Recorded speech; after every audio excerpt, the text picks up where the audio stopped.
राधा रानी की मृत्यु कैसे हुई थी? श्री कृष्ण ने क्यों तोड़ दी थी बांसुरी? जब भगवान विष्णु ने कंस के वध के लिए श्री कृष्ण का अवतार लिया, तब उसी दौरान उनके प्रेम के रूप में राधा रानी का जन्म वृंदावन में हुआ। राधा जी के माता पिता का नाम वृषभानु और कीर्ति था। आपको जानकर हैरानी होगी कि कई धर्म ग्रंथ में लिखा गया है कि जन्म के कई साल तक राधा रानी कुछ भी नहीं देख सकती थी, क्योंकि जन्म से पहले ही राधा रानी ने यह तय कर लिया था कि पृथ्वीलोक पर उनके द्वारा सबसे पहले देखी जाने वाली चीज श्री कृष्ण का मुख होगा और तब तक वो पृथ्वीलोक पर कुछ भी नहीं दिखेंगी। इस बात से आप अंदाजा लगा सकते हैं कि राधा कृष्ण का यह प्रेम पृथ्वीलोक में जन्म लेने से पहले से ही अनंत था। भागवत पुराण की माने तो श्री कृष्ण ने अपना ज्यादातर बचपन गोकुल में बिताया, जहां उनकी दिव्य शक्ति के कारण उनकी चर्चा चारों ओर फैली।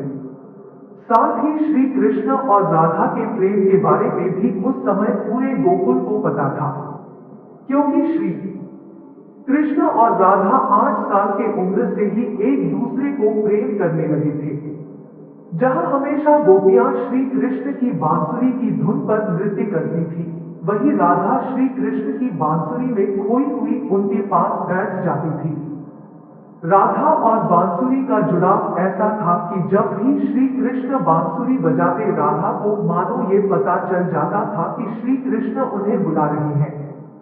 जिसके बाद श्री कृष्ण और राधा घंटों तक यमुना नदी के किनारे बांसुरी की धुन में मगन रहते। कई बार तो गोपियां भी इनके इस तरह के प्रेम को देखकर जलते थे। जब श्री कृष्ण बड़े हुए, तब उनके आसपास के लोगों की जिंदगी काफी तेजी से बदली, खासकर राधा और श्री कृष्ण की, क्योंकि अब वो समय आ चुका था जिसके कारण श्री कृष्ण ने पृथ्वीलोक पर जन्म लिया था। इसलिए अपने मामा कंस के बुलाव पर श्री कृष्ण को वृंदावन छोड़कर मथुरा जाना पड़ा। मथुरा जाने से पहले ही श्री कृष्ण ने आखिरी बार राधा जी से भेंट की थी, और श्री कृष्ण और राधा इस समय काफी उदास थे। राधा ये बात जानती थी कि श्री कृष्ण के मथुरा जाने के बाद श्री कृष्ण का वृंदावन वापस आना बहुत मुश्किल होगा, जिसके बाद राधा रानी शायद श्री कृष्ण से दोबारा नहीं मिल पाएंगे। इसलिए काफी समय तक इन दोनों के बीच खामोशी रही, और अंत में राधा ने श्री कृष्ण से 2 वचन लिए, जिसमें पहला वचन था कि राधा के दिल में हमेशा श्री कृष्ण का ही वास रहेगा, और दूसरे वचन में राधा ने श्री कृष्ण से कहा कि मेरे अंत के समय मुझे आप दर्शन देंगे। श्री कृष्ण राधा के दुखों को समझते थे, और वो यह भी जानते थे कि राधा शायद उनके वियोग को सहन नहीं कर पाएगी। इसलिए श्री कृष्ण ने राधा से एक वचन दिया कि मेरे जाने के बाद राधा तुम मेरे वियोग में कभी आंसू नहीं बहाओगी। जिसके बाद श्री कृष्ण अपने भाई बलराम के साथ मथुरा पहुंचते हैं, और अपने कर्मों के अनुसार अपने मामा कंस का वध करके मथुरा कि जेल से अपने माता पिता देवकी और वसुदेव को मुक्त कराते हैं। श्री कृष्ण द्वारा कंस का वध करने के बाद मथुरा की प्रजा में बड़ी खुशियां मनाई जाती हैं, पर कंस की मृत्यु का समाचार जब उसके ससुर मगधराज जरासंध को मिला, तो वह आग बबूला हो गया। अपनी विशाल सेना लेकर वह विध्वंसों पर आक्रमण करने चल पड़ा। श्री कृष्ण को जब पता चला कि जरासंध मथुरा पर आक्रमण करने आ रहा है, तो उन्होंने अपने भाई बलराम के साथ एक सेना तैयार की और जरासंध को युद्ध में बुरी तरह हरा दिया। लेकिन अब मथुरा पर काफी आक्रमण होने लगे थे, इसलिए श्री कृष्ण ने यादवों की रक्षा के लिए समुद्र के किनारे एक राज्य का निर्माण कराया, जिसके चारों ओर एक बहुत बड़ी दीवार थी, जिसमें बहुत से दरवाजे थे, और आगे इसी राज्य को द्वारका का नाम दिया गया। श्री कृष्ण ने द्वारका पर करीब 36 साल तक शासन किया, इसलिए श्री कृष्ण को द्वारकाधीश भी कहा जाता है।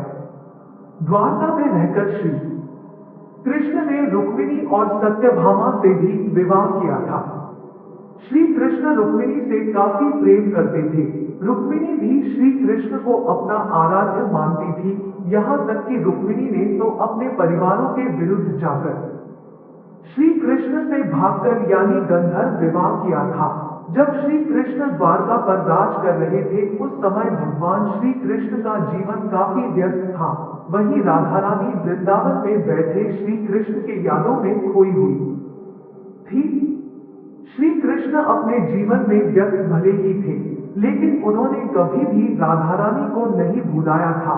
कई बार तो उनकी पत्नियां भी श्री कृष्ण के राधा से प्रेम को देखकर काफी जला करती थी, क्योंकि सोते जागते कृष्ण राधे नाम जपा करते थे, मानो राधा और श्री कृष्ण का प्रेम ही श्री कृष्ण के लिए कोई शक्ति हो।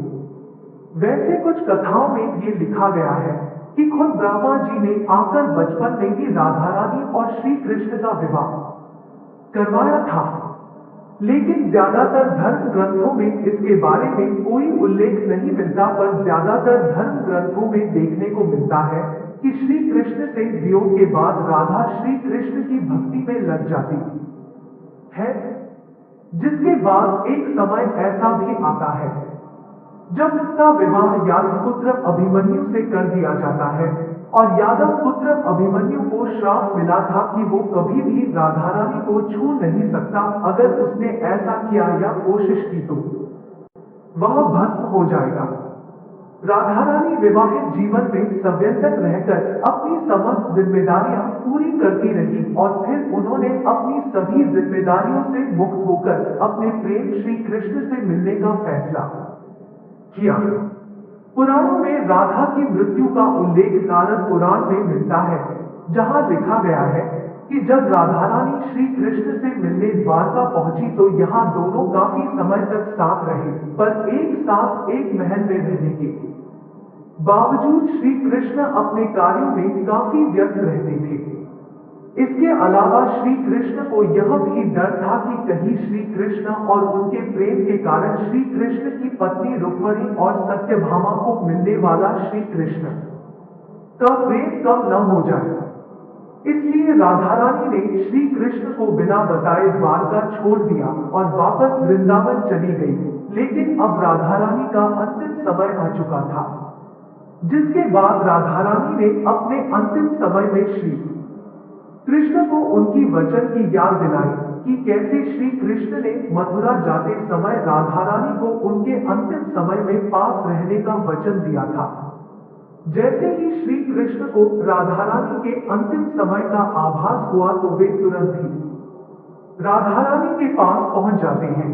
अपने प्रेम को इस तरह से अंतिम सांसें लेते देख श्री कृष्ण काफी भावुक हो गए थे, जिसके बाद श्री कृष्ण ने राधा से अंतिम समय में कुछ मांगने को कहा था। राधा रानी ने पहले तो श्री कृष्ण से कुछ नहीं मांगा, लेकिन जब श्री कृष्ण ने जोर दिया तो राधा ने कहा कि मेरी बस एक ही इच्छा है कि मुझे मेरे अंतिम समय में आपके साथ वैसे ही पल बिताने हैं जैसे हम वृंदावन में एक ही साथ बांसुरी की धुन में समय बिताते थे। राधा रानी के ऐसे वचन सुनकर श्री कृष्ण ने अपनी बांसुरी उठाई और मधुर आवाज में उसे बजाना आरंभ कर दिया। बांसुरी बजने के दौरान श्री कृष्ण और राधा लगातार एक दूसरे को देख रहे थे और दोनों की आंखों में एक दूसरे के प्रेम के कारण आंसू थे। इसी तरह वृंदावन के पुराने यादों में और श्री कृष्ण की बाहों में राधा जी ने अपनी अंतिम सांसें ली। राधा जी की सांसें थम जाने पर श्री कृष्ण की बांसुरी की आवाज भी थम गई और श्री कृष्ण को राधा जी की मृत्यु से इतना दुख पहुंचा कि उन्होंने उस समय अपनी सबसे प्रिय बांसुरी को ही 2 टुकड़ों में तोड़ दिया। और इसी तरह एक ही दिन श्री कृष्ण ने अपनी 2 सबसे प्रिय चीजें खो दी, जिसमें सबसे पहला उनका प्रेम और दूसरी उनकी बांसुरी थी। श्री राधा की मृत्यु के बाद श्री कृष्ण भी ज्यादा समय तक पृथ्वीलोक पर नहीं रहे और अपने अंतिम कार्य यानी महाभारत के युद्ध को समाप्त करने के बाद उन्होंने भी पृथ्वीलोक छोड़ दिया। जय श्री कृष्ण।